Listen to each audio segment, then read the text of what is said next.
नमस्कार, शाम के 7 बजने को है और वक्त हो चला है आपके फेवरेट शो मारो राजस्थान का। आप सबके साथ मैं हूं प्रियंका राय। बहुत स्वागत है आप सभी का। और चलिए सबसे पहले आपको ये बता देते हैं कि 7 बजे की कौन कौन सी 7 बड़ी और अहम खबरें होंगी। तो खबर नंबर 1 आपको दिखाएंगे महामारी विकराल, आंकड़ों में गोलमाल। खबर नंबर 2 होगी स्वर्ण नगरी में मलेरिया की दस्तक। खबर नंबर 3 दिखाएंगे कार्यकर्ता करे काम, परिवार को इनाम। खबर नंबर 4 होगी बीजेपी की सत्र नीति। इसके साथ ही नजर रहेगी खबर करौली में मचे कोहराम पर भी। खबर नंबर 6 दिखाएंगे जिंदगी पर किस तरीके से रफ्तार भारी पड़ी है। और इसके साथ ही नजर रहेगी खबर चीतों वाला परिवार पर। और सबसे पहले बुलेटिन की शुरुआत इस वक्त आ रही बड़ी खबर से करेंगे। भीलवाड़ा से ये बड़ी खबर है जहां पर परिवहन विभाग की दादागिरी देखने को मिली है। एंट्री के नाम पर ट्रक चालकों से वसूली की जा रही है। अवैध वसूली के नाम पर ट्रक चालकों से मारपीट भी की गई। अवैध वसूली नहीं देने पर परिवहन दस्ते और पुलिस कर्मियों ने ट्रक चालकों को पीटा है। भीलवाड़ा के पूर्व थाना क्षेत्र का ये पूरा मामला है। मामले की तस्वीरें इस वक्त आपके टीवी स्क्रीन पर दिखा रहे हैं। सबसे पहले ये तस्वीरें आपको न्यूज 18 राजस्थान पर दिखा रहे हैं जहां पर दबंगई देखने को मिली है। परिवहन विभाग और पुलिस कर्मियों की अवैध वसूली की जा रही है। ये तस्वीरें आप देख सकते हैं और समझ सकते हैं किस तरीके से पुलिस वाले खुद दबंग बने हुए हैं। संभाल कर बोलिए, आपको जो करना है कीजिए, हम मना नहीं कर रहे। ये देखो, ये हमें गाली दे रहे हैं बाप की, और ये हाथ उठा रहे हैं। मैं चित्तौड़ से आ रहा था, भोपाली के लिए जा रहा था। मेरे को रुकवाया, फिर इसको हाथ नहीं दिया था, ये आगे निकल गया। मैं 100 रुपये एंट्री दे के चला गया। फिर इसको मैं आगे निकल गया इससे, तो इसको पीछे से रुकवा के आरटीओ ने गाली गलौज की और पैसे मांगने लगा। इन्होंने पैसे 500 रुपये एंट्री के आगे किए, नहीं 500 रुपये नहीं लेंगे। फिर इसको मारने लगे। तो ये यहाँ भी और भी ज्यादा जानकारी के साथ सहयोगी राहुल कौशिक इस वक्त हमारे साथ भीलवाड़ा से जुड़ चुके हैं। राहुल, ये वीडियो दिखने के बाद सबसे बड़ा सवाल यही उठ रहा है कि जब रक्षक ही भक्षक बन जाए तो आखिर जनता कहां जाए?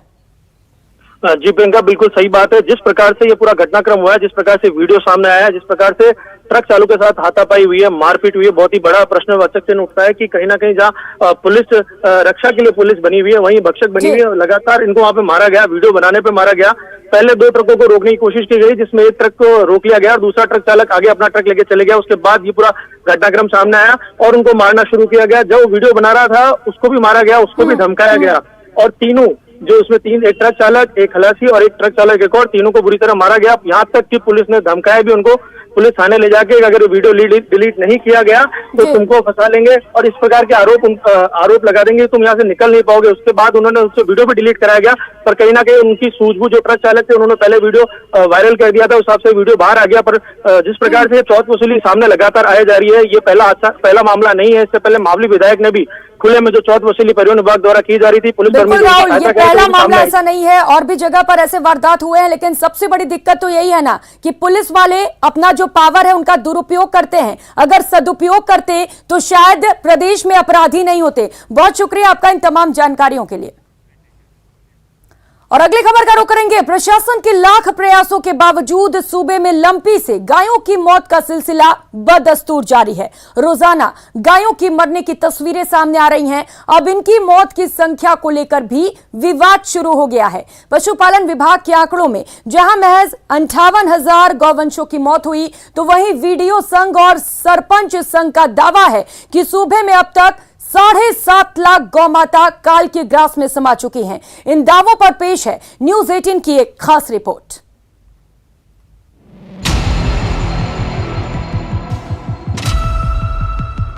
सूबे में लंपी संक्रमण को लेकर प्रशासन के दावों की पोल खुद उसके ही अधिकारी खोल रहे हैं। प्रशासन जहां गायों को बचाने के लिए दिन रात काम करने का दावा कर रहा है, वहीं गोधन की स्थिति में फिलहाल कोई सुधार होता नहीं दिख रहा।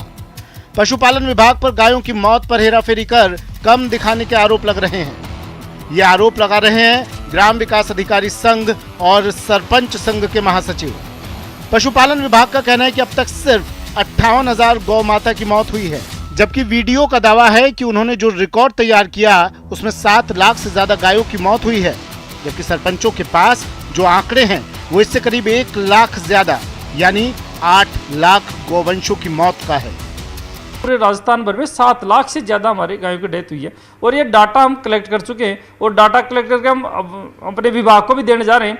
वो देने के पीछे मुख्य रीज़न ये है कि पशुपालन विभाग जो बता रहा है वो डेथ 50,000 के आसपास बता रहा है, जो हमने समाचार पत्रों में देखी है, न्यूज़ चैनल्स पे देखी है, लेकिन हमारे हिसाब से डेथ 7 लाख को क्रॉस कर चुकी है, जिसके ऑथेंटिक डाटा हमारे पास है।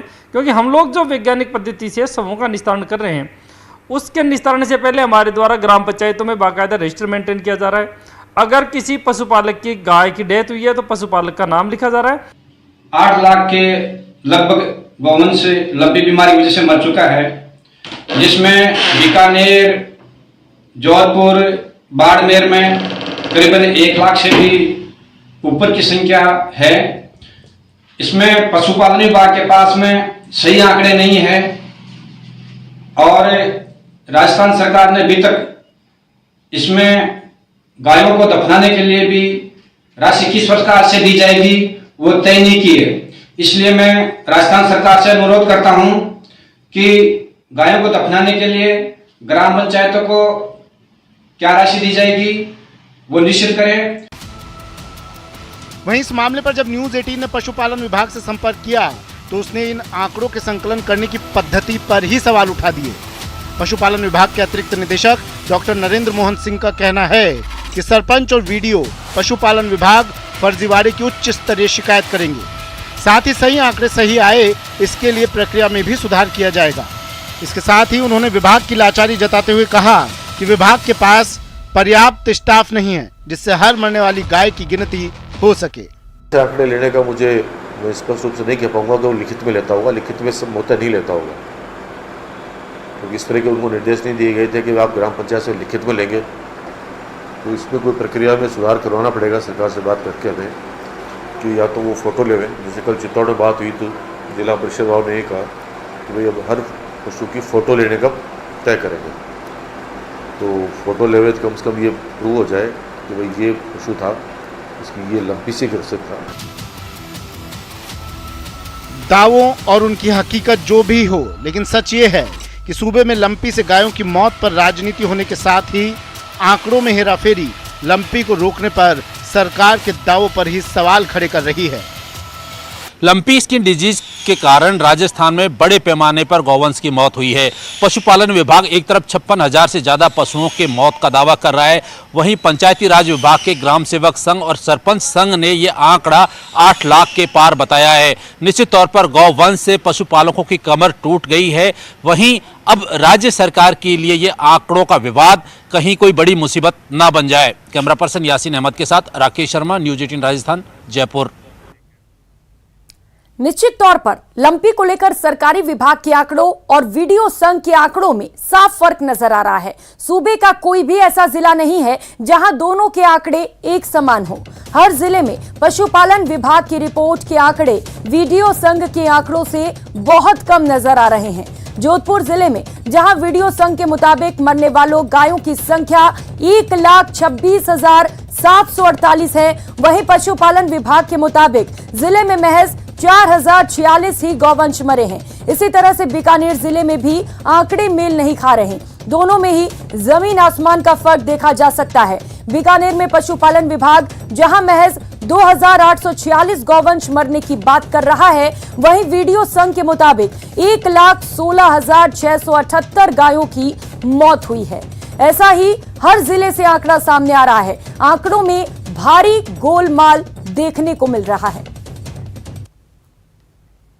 वहीं भरतपुर में लगातार बढ़ रहे लंपी के मामले को लेकर तकनीकी शिक्षा और आयुर्वेद राज्य मंत्री डॉक्टर सुभाष गर्ग ने आज जिला कलेक्ट्रेट सभागार में जिला प्रशासन सहित आयुर्वेद और होम्योपैथिक चिकित्सा अधिकारियों की बैठक ली। उन्होंने लंपी वायरस की रोकथाम के लिए पशुपालन विभाग के प्रयासों के साथ साथ आयुर्वेद और होम्योपैथिक की दवाइयों के वितरण पर भी जोर दिया। विशेषज्ञों के मुताबिक पशुपालन की दवाइयों के साथ साथ आयुर्वेद और होम्योपैथिक की दवाइयां भी लंपी वायरस की रोकथाम के लिए कारगर साबित हो रही हैं। वो पशुपालन की जो दवाइयाँ हैं उसके साथ साथ आयुर्वेद और होम्योपैथी का भी बड़ा इफेक्टिव रोल है। हमने पहले ही एडवाइजरी पशुपालन विभाग के माध्यम से जारी करवा दी थी कि आयुर्वेद की जो है किट बनवा के तैयार डिस्ट्रीब्यूट की जाए, होम्योपैथी की जो है दवाई डिस्ट्रीब्यूट की जाए, प्लस वैक्सीनेशन का काम किया जाए। जो बताया गया है 2,05,000 गौवंश है पूरे जिले में, करीब 8,000 गाय जो है अफेक्टेड बता रहे हैं। तो उसके लिए सभी MLAs ने, किसी ने 20 लाख, किसी ने 10 लाख दिया, मैंने 10 लाख और दे दिया है, टोटल 20 लाख रुपए मैंने भी अपने MLA फंड से दे दिया है। उधर लंपी को लेकर बीजेपी प्रदेश प्रभारी अरुण सिंह ने कहा कि यूपी में गौवंश को लंपी से सुरक्षित करने की दिशा में बड़ा काम हुआ।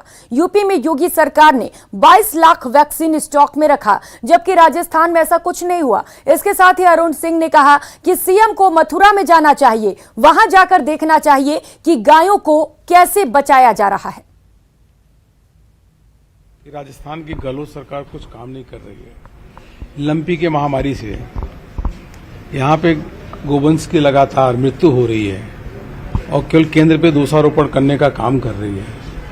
मैं बताना चाहूंगा कि ये बगल का राज्य उत्तर प्रदेश है, जहाँ यहाँ से कम लंपी की महामारी है। 24 लाख डोजेज लग चुके हैं और सरकार के पास, उत्तर प्रदेश सरकार के पास 82 लाख डोजेज हैं।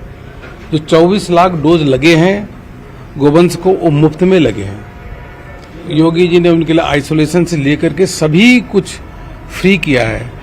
गहलोत जी यहाँ बगल का ही उत्तर प्रदेश राज्य है, जहाँ मथुरा में जाकर के देखिए, किसी भी जिले में जाकर के देखिए किस प्रकार से गोवंश की सेवा करने के लिए गो प्रेमी, गो का सम्मान करने वाले, गोवंश का सम्मान करने वाले, गो माता को पूजा करने वाले योगी जी पूरी तन्मयता के साथ उत्तर प्रदेश के मुख्यमंत्री लगे हैं और आप केवल दोषारोपण करने का काम करते हैं। आखिर जो जिन गोवंश की जो मृत्यु हुई है उसके लिए कौन जिम्मेदार है? जो गोपालक हैं, किसान हैं, वो आज रो रहे हैं। गोवंश की मृत्यु हुई है, उनकी कैसे भरपाई करेंगे? ये दोषारोपण से नहीं चलता। ये बहुत बड़ी समस्या यहाँ पे है, जिसको बिल्कुल भी यह दूर नहीं कर रहे हैं। इनको बताना चाहिए कितने वैक्सीन लगवाया और कितने वैक्सीन इनके पास स्टॉक में है, बताना चाहिए। क्या प्रदेश का खजाना खाली है? क्या प्रदेश के खजाने पे गोवंश को बचाने के लिए टीकाकरण के लिए पैसा नहीं है इनके पास? क्या वैक्सीन खरीदने के लिए पैसा नहीं है? ये सार्वजनिक रूप से आकर के बताना चाहिए, करना चाहिए। वो तो केंद्र से सहायता की मांग। मैं कह रहा था उत्तर प्रदेश में जब योगी जी ने बिना केंद्र की सहायता के 24 लाख गोवंश की जो टीकाकरण करवाने का काम कर दिया और 82 लाख, आज के आंकड़े 82 लाख वैक्सीन रखे हैं, वो अभी लगाने के लिए आवश्यकता अनुसार लगाए जा रहे हैं। तो आप तो बताइए, आपके पास स्टॉक कितना है, आपने खरीदा कितना, इसमें कितना पैसा जाएगा? राष्ट्रीय आपदा की क्या 20, 25, 30 करोड़ रुपए गहलोत नहीं खर्च कर सकते क्या? इतने कंगाल हो गया खजाना इनका? क्या इतना लूट हो गई है क्या गोवंश के लिए बचाने के लिए, किसानों की मदद करने के लिए यह भी पैसा नहीं खर्च कर सकते क्या? ये झूठ फरेब कब तक चले? वही लंपी बीमारी को लेकर केंद्रीय मंत्री अर्जुन राम मेघवाल ने राजस्थान सरकार पर निशाना साधा। मेघवाल ने राज्य सरकार पर मिसमैनेजमेंट का आरोप लगाते हुए कहा कि राज्य सरकार लंपी को रोकने पर पूरी तरह से नाकाम रही है। उन्होंने साफ साफ कहा कि लंपी की रोकथाम के लिए प्रदेश के सभी सांसदों ने सहायता राशि जारी कर दी है, लेकिन राज्य सरकार भ्रम फैला रही है। सब ने किया जी फंड जारी, मैंने भी 20 लाख किया जी। कोई ऐसा MP नहीं है जिसने नहीं किया है। ये गलत कह रहे हैं राज्य सरकार, समझ में नहीं आ रहा। राज्य सरकार का काम है मैनेज करना, वो नहीं कर पा रही है, मिसमैनेज हुआ। राज्य सरकार को करना क्या चाहिए था? जहाँ पशुधन सहायक ज्यादा है जिन जिलों में और ये वायरस फैली नहीं है, उनके पशुधन सहायकों को जहाँ वेस्टर्न राजस्थान में नहीं लगाना चाहिए था जहाँ फैली है। ये मिसमैनेजमेंट राज्य सरकार का। डॉक्टर भी वहाँ के इनको लगा देते, नहीं लगाया। और खाली जो 8 करोड़ रुपए पड़े थे हमारे, उसको भी खर्च नहीं किया और पैसे मांगे तो रूपाला जी ने दूसरे पैसे भी दे दिए। लेकिन ये मिसमैनेजमेंट राज्य सरकार की, इसमें फेलियर मानता हूं।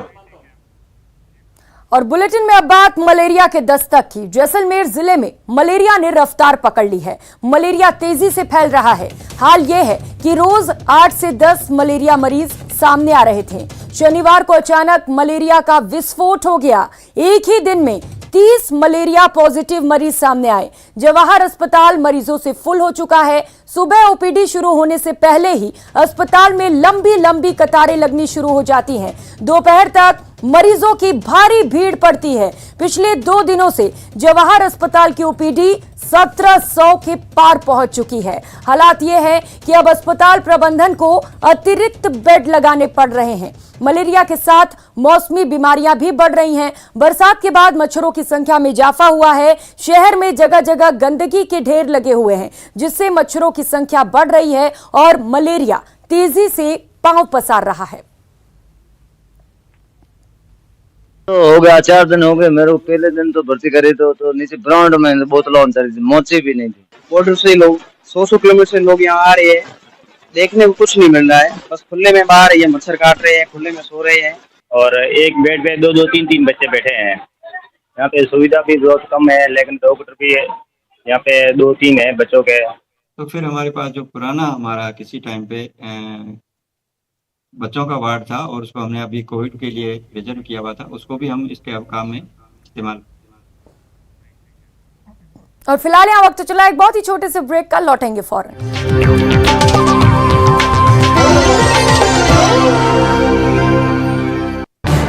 इस न्यूज हेडलाइंस के प्रायोजक पेट सफा आयुर्वेदिक जून। पेट सफा हर रोग दफा।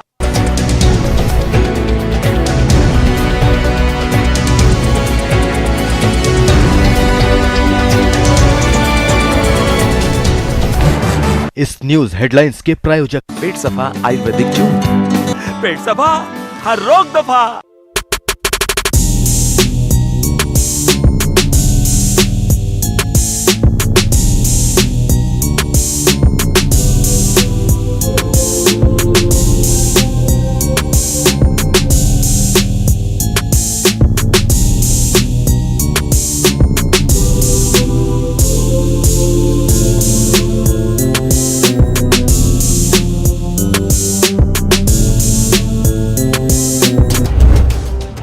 सौ साल का कलंक मिटाया,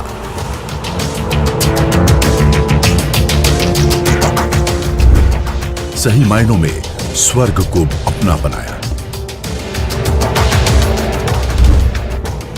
3 तलाक के शाप से दिलाई मुक्ति,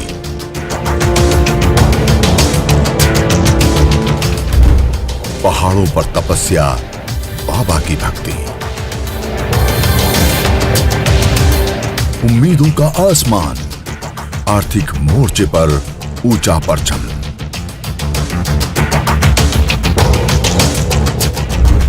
दुनिया को दिखाया हिंदुस्तान का दम। व्यक्ति विशेष रविवार रात 8 बजे।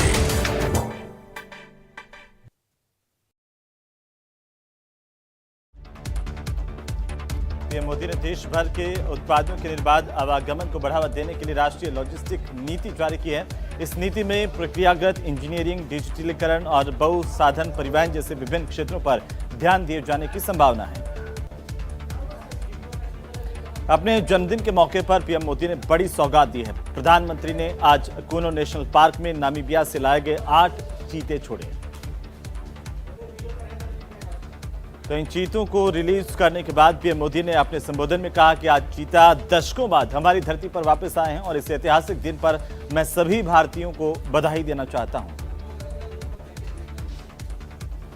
राहुल गांधी के अध्यक्ष बनने को लेकर के राजस्थान के पीसीसी ऑफिस में अहम बैठक हुई है। इस बैठक में नवनिर्वाचित 400 सदस्य शामिल हुए। इसके अलावा अजय माकन, गोविंद सिंह डोटासरा, मुख्यमंत्री अशोक गहलोत और एआईसीसी के संगठन सचिव काजी निजामुद्दीन भी इस बैठक में मौजूद रहे। थाना परिसर में एक युवक की ओर से खुद को आग लगाने के पूरे मामले में पुलिस ने कार्रवाई करते हुए 3 आरोपियों को गिरफ्तार किया है। पुलिस ने पार्षद हरिओम सुमन, अमित और हितेश को गिरफ्तार किया है। वहीं बांसवाड़ा में तलवाड़ा कस्बे के एक बस स्टैंड पर दर्दनाक हादसा हुआ। इसमें एक बुजुर्ग की मौके पर मौत हो गई। चित्तौड़गढ़ में सड़क हादसे में 4 लोगों की जान गई है। सभी मृतक मध्य प्रदेश के इंदौर के बताए जा रहे हैं और जानकारी के मुताबिक तेज रफ्तार कार ट्रक से भिड़ गई। इससे यह हादसा हुआ। ये टक्कर बेहद ही भीषण थी और इस हादसे में 4 लोगों की जान गई। चूरू की रतनगढ़ तहसील के गांव भुखरेड़ी में पड़ोसी के खेत में बने कुंड में 32 साल की एक विधवा महिला का शव मिलने से सनसनी फैल गई। इस घटना की सूचना मिलने पर पुलिस मौके पर पहुंची और परिजनों की मौजूदगी में ग्रामीणों की सहायता से शव को कुंड से बाहर निकलवाया गया। हनुमानगढ़ के पास कुंभाराम आर्य लिफ्ट कैनाल में एक युवक और युवती कूद गए। दोनों के नहर में कूदने की सूचना पर पल्लू पुलिस ने रेस्क्यू ऑपरेशन शुरू किया और युवक का शव नहर से बरामद किया गया। नहर के तेज बहाव में बही युवती की तलाश जारी है। उधर अलवर में सैनी महासभा जयपुर की घटना को लेकर के विरोध प्रदर्शन किया गया। इस दौरान सैकड़ों की संख्या में सैनी समाज के लोग जयपुर कूच करने के लिए इकट्ठा हुए, लेकिन कटी घाटी के पास समय अतिरिक्त पुलिस जाब्ता लगा करके उन्हें रोका गया और बसों में बिठा करके रवाना किया गया। कोटा के इटावा नगर के खातौली रोड पर मार्केटिंग सोसाइटी के सामने किसानों की ओर से खाद की मांग को लेकर चक्का जाम किया गया। जमकर नारेबाजी की गई। स्टेट हाईवे 70 कोटा श्योपुर राजमार्ग पर जाम लगा करके किसानों ने प्रदर्शन किया। दौसा के बसवा इलाके में एक गांव में 64 साल की महिला ने 35 वर्ष के आरोपी पर दुष्कर्म के आरोप लगाए हैं। पूरे अंक मिटाया।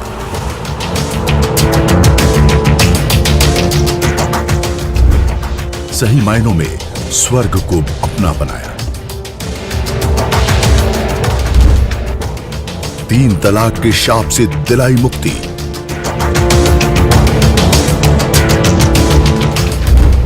पहाड़ों पर तपस्या, बाबा की भक्ति। उम्मीदों का आसमान, आर्थिक मोर्चे पर ऊंचा परचम।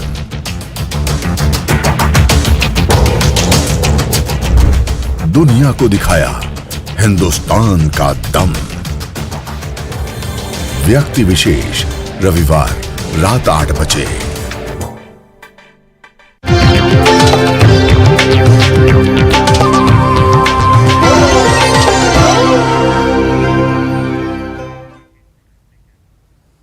ब्रेक के बाद एक बार फिर से आप सबका बहुत बहुत स्वागत है। वन फैमिली वन मेंबर परिवारवाद पर प्रहार के लिए कांग्रेस की उदयपुर बैठक में यही रणनीति बनी थी, लेकिन हकीकत क्या है? राजस्थान प्रदेश कांग्रेस मेंबर्स की लिस्ट तो कुछ और ही कहानी कह रही है, जिसमें परिवारवाद वंशवाद का ही बोलबाला है। ये रिपोर्ट देखिए।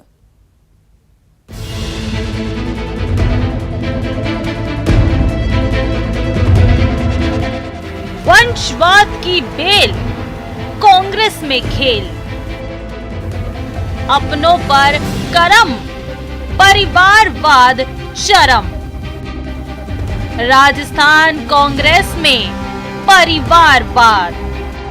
वन फैमिली वन टिकट की हमारी चर्चा हुई है और उसके अंदर एक जो कंसेंसस बन रहा है, वो कंसेंसस ये बन रहा है कि वन फैमिली वन टिकट होना चाहिए और इसमें एक्सेप्शन तभी हो जबकि फैमिली का दूसरा आदमी 5 साल पार्टी के लिए कम से कम अलग से काम कर रहा हो।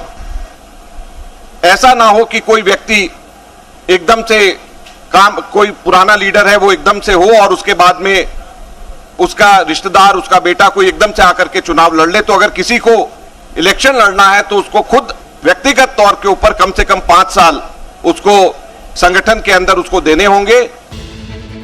उदयपुर में चले चिंतन शिविर के बाद कांग्रेस ने डिक्लेरेशन में परिवारवाद से दूरी बनाने की बात कही थी, लेकिन कुछ ही महीने बाद उसी राज्य में पार्टी परिवारवाद के भंवर में फंसती दिख रही है। कांग्रेस अध्यक्ष के चुनाव से पहले विधानसभा स्तर पर 2 डेलीगेट्स बनाए जाने थे, जो पार्टी का नया अध्यक्ष चुनने के लिए वोट करेंगे। सीएम गहलोत समेत कई मंत्री और विधायक एक तो खुद ही पीसीसी के सदस्य बन गए और दूसरा अपने बेटे बेटी या पत्नी या किसी रिश्तेदार को डेलीगेट बनवा दिया। आप भी जरा नजर डालिए और समझिए कैसे कांग्रेस के कई नेताओं ने पीसीसी सदस्यों के जरिए अपनों की लॉन्चिंग भी की है।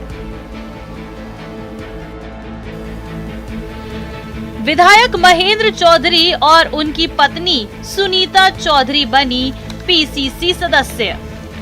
मंत्री मुरारीलाल मीणा और उनकी पत्नी सविता मीणा बनी पीसीसी सदस्य। विधायक दिव्या मदेरणा और लीला मदेरणा बनी पीसीसी सदस्य। सचिन पायलट और उनकी मां रमा पायलट भी बने पीसीसी सदस्य। विधायक दीपेंद्र सिंह और उनके बेटे बालेंदु सिंह भी पीसीसी सदस्य बने। बद्री जाखड़ और उनकी बेटी मुन्नी गोदारा भी बनी पीसीसी सदस्य। मंत्री लालचंद कटारिया की भाई की पत्नी रेखा कटारिया बनी पीसीसी सदस्य। विधायक मीना कंवर के पति उम्मेद सिंह बने पीसीसी के सदस्य। अब जरा उनके बारे में भी जान लीजिए जिन्होंने अपने बच्चों को पीसीसी सदस्य बनाकर राजनीति में लॉन्च किया है। विधायक नरेंद्र बुडानिया के बेटे अमित बुडानिया पीसीसी सदस्य बने। रघु शर्मा के बेटे सागर शर्मा बने पीसीसी सदस्य। बाबूलाल बैरवा के बेटे अवधेश बैरवा बने पीसीसी सदस्य। मंत्री राजेंद्र यादव के बेटे मधुर यादव भी पीसीसी सदस्य बने। निर्दलीय विधायक बाबूलाल नागर के बेटे विकास नागर पीसीसी सदस्य बने। मंत्री जाहिदा खान के पति जलिस खान और उनका बेटा बना पीसीसी सदस्य। गिरिजा व्यास के भाई गोपाल शर्मा भी बने पीसीसी के सदस्य। कांग्रेस में जो रीति नीति कानून बनता है वो सब मानते हैं, और यदि कोई नहीं मानता तो फिर ऑल इंडिया कांग्रेस कमेटी तय करती है कैसे मनवाना। तो Congress committee, all India Congress committee तय करेगी। परिवारवाद क्या होता है? पूरा भारत देश हमारा परिवार है, पूरा राजस्थान परिवार है। ये बीजेपी वालों का एक जुमला है कि परिवारवाद चल रहा है। उनके यहाँ कौन सा नहीं चल रहा है? कौन नहीं बनता है परिवार का सदस्य? तो ये उनके जुमले को तो मैं तो असत्य मानती हूँ। वहीं इस लिस्ट में कई विधायक और नेता ऐसे भी हैं जो ना तो खुद पीसीसी सदस्य बने और ना ही अपने परिजनों को पीसीसी का मेंबर बनाया। अपनों के बजाय कार्यकर्ता को आगे बढ़ाया। इन नेताओं में जलदाय मंत्री महेश जोशी भी शामिल हैं। हर आदमी की राजनीति में अपनी अलग अलग सोच होती है और वो सोच के हिसाब से काम करता है। कोई खुद भी बने, पहले हम भी बनते थे। ये कोई ऐसी कोई आपत्तिजनक बात नहीं। जिसने जो ठीक समझा उसने वो किया। एमएलए में से बनने का भी एक सिस्टम है कि परसेंटेज में से इतने % एमएलए बन सकते हैं। सारे एमएलए कोटा में भी नहीं बन सकते। और पीसीसी मेंबर बनना एक संगठन से जुड़े रहने का एक जरिया है। एक तरफ गांधी परिवार राष्ट्रीय अध्यक्ष की दौड़ से खुद को अलग करके उन पर लगे परिवारवाद के दाग को धोने की कोशिश में है, वहीं पीसीसी में बनाए गए सदस्यों में परिवारवाद चरम पर है। जयपुर से न्यूज़ 18 राजस्थान के लिए सचिन कुमार शर्मा की रिपोर्ट। और फिलहाल यहाँ रुकेंगे, एक छोटे से ब्रेक के लिए, लौटेंगे फौरन।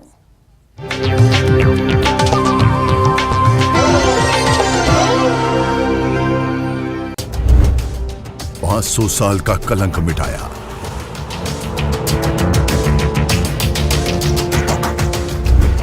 सही मायनों में स्वर्ग को अपना बनाया। 3 तलाक के शाप से दिलाई मुक्ति,